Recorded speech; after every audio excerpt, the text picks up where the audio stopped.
આજે ભેલ પર ખાસો એક ફોકસ છે. નંબર્સ બાદનો એક ઘટાડો છે, લગભગ 6% વધુ ઘટ્યો છે. F&O ટોપ લૂઝર છે અને બ્રોકરેજ રિપોર્ટ પણ છે. આ બધા પર આપણે માહિતી લઈએ સહયોગી તૃપ્તિ કપૂરિયા પાસેથી. તૃપ્તિ, ગુડ આફ્ટરનૂન.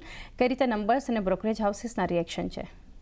આજે આપણે સવારથી જોઈ રહ્યા છીએ કે BHL એટલે કે ભેલ પર Q1ના જે પરિણામ આવ્યા ત્યારબાદ એક શાર્પ આપણને ડિક્લાઇન તરફ કારોબાર થતો જોવા મળ્યો છે. ખાસ કરીને કંપનીનો અહીંયા જે ખોટ જે છે અહીંયા આપણને વધતી જોવા મળી છે. વાર્ષિક ધોરણે 455 કરોડ પર આપણને ખોટ આવતી જોવા મળી છે. આવકના ફ્રન્ટ પર આપણે ફ્લેટ નંબર્સ આપણે જોઈ રહ્યા છે.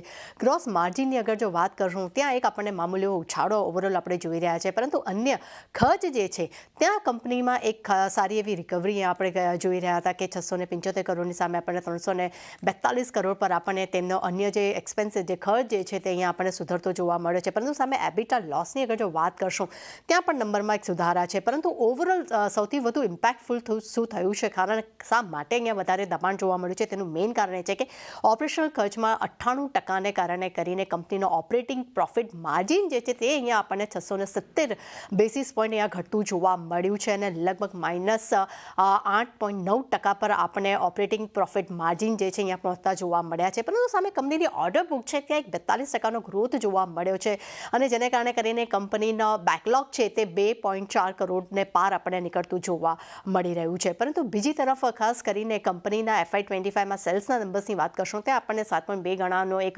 ઉછાળો પણ જોવા મળ્યો છે. પરંતુ સૌથી ઇમ્પેક્ટફુલ રહ્યું છે એ છે ઓપરેટિંગ ખર્ચ જે વધ્યો છે, જેને કારણે કરીને માર્જિન્સમાં એક દબાણ જોવા મળ્યું છે, જેને કારણે કરીને કંપનીના પરિણામ આપણને ખરાબ જોવા મળ્યા છે. બીજી તરફ બ્રોકરેજ રિપોર્ટ પર નજર કરશું તો CLSA તરફથી આપણને અહીંયા અંડર પરફોર્મ રેટિંગનો રિપોર્ટ આવતો જોવા મળ્યો છે. ટાર્ગેટ તેમને 198 રૂપિયા પ્રતિ શેર કર્યા છે. તેમનું માનવું છે કે Q1 FY26માં કંપનીની ખોટ જે છે તે અહીંયા વાર્ષિક ધોરણે વધી છે. પરંતુ સામે નુવામાએ BHL માટે બાય રેટિંગ આપ્યા છે, પરંતુ ટાર્ગેટ તેમને ઘટાડીને 335 રૂપિયા પ્રતિ શેર કર્યા છે. તેમનું માનવું છે કે કંપનીનો થર્મલ પાવર કોન્ટ્રાક્ટમાં એક મજબૂત ગતિ અહીંયા જોવા મળી છે અને આગામી 2 થી 3 વર્ષમાં લગભગ 17 ગીગાવોટથી વધુના ઓર્ડર્સ મળવાની અપેક્ષા છે અને સામે EPS જે છે તે અહીંયા FY26માં પણ તેઓ 13.4 સુધી થવાની અપેક્ષા રાખી રહ્યા છે.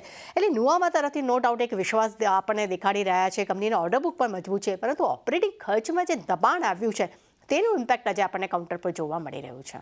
જી તૃપ્તિ, આભાર આપનો આ સ્ટોક પર માહિતી માટે. તો એક વ્યૂ અહીંયાથી આપણે લઈએ રૂપેશજી ભેલના કાઉન્ટર માટે. ટોપ F&O ગેનર 6.5% નીચે છે, શોર્ટ બિલ્ટઅપ થઈ રહ્યા છે, લગભગ ડેઝ લોના લેવલ પર છે. અહીંયાથી કઈ રીતે સલાહ આપશો BHL માટે?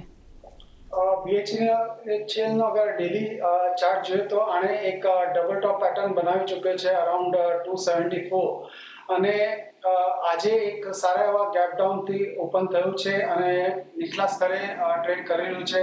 ખાસો એવો નેગેટિવ ઓપન ઇન્ટરેસ્ટ બિલ્ડઅપ થયો છે. હવે આજનો અગર આપણે લો જોઈએ જે અરાઉન્ડ 222 છે એ એક્ઝેક્ટલી 12th મેના ગેપ સપોર્ટ પર છે.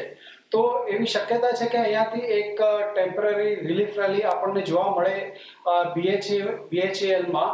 હાવેવર પોઝિશનલ ટ્રેન્ડ ડાઉન છે અને આ સેલ ઓન રાઇઝ કેન્ડિડેટ છે.